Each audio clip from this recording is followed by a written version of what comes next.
This tutorial forms part of our basic computer training course for anyone worldwide, and for those looking to qualify in the European Computer Driving Licence.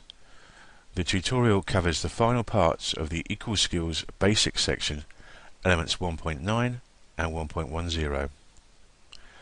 The lesson is titled Your Keyboard. Now, we all know that we can use our keyboard for entering text and numeric data, but we can also use our keyboard for giving commands to our computer. We have here a photograph of a basic computer keyboard, and I'm firstly going to show you how the keyboard is organised.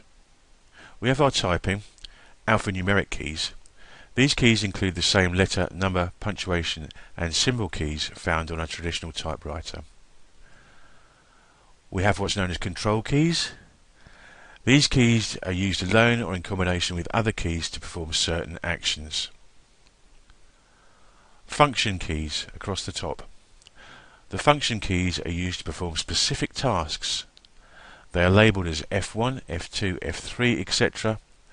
The functionality of these keys differs from program to program, so depending on what software you're running or what program you're running, the functional keys will differ.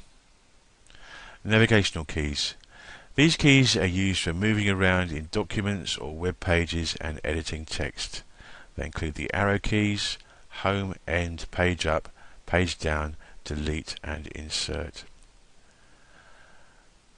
Now, not shown on this keyboard but often found on a keyboard is a numeric keypad. The numeric keypad is handy for entering numbers quickly. The keys are grouped together in a block like a conventional calculator. We already know that our cursor will tell us where we can type text or numbers by changing its appearance over an insertion point. Once we can type, not only do we have letters and numbers, but we also have some other keys to use in addition. And they include your Shift key. The Shift key, in combination with a letter or another key, will either change the letter to uppercase or it will show the character at the top of that key. Caps lock.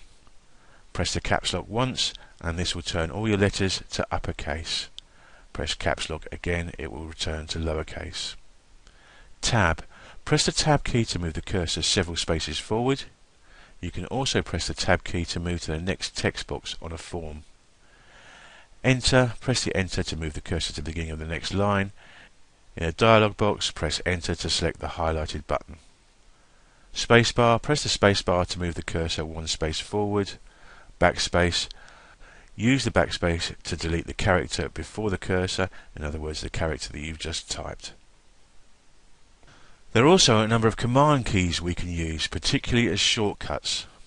Most of these keys only work when used in conjunction with other keys. We can use commands when working in WordPad or most softwares. Not only do we have a new button, but we can also use Control and an N. Open, Control and O. Save, Control and S. And print, Control and P. And that's available to you in most Microsoft softwares. Navigation keys, we have left arrow, right arrow, up arrow and down arrow. Now these can move the cursor or selection one space or line in the direction of the arrow, or scroll a web page in the direction of the arrow. So I hope that helps you to understand there's a little bit more to the keyboard than you first thought. Thanks very much.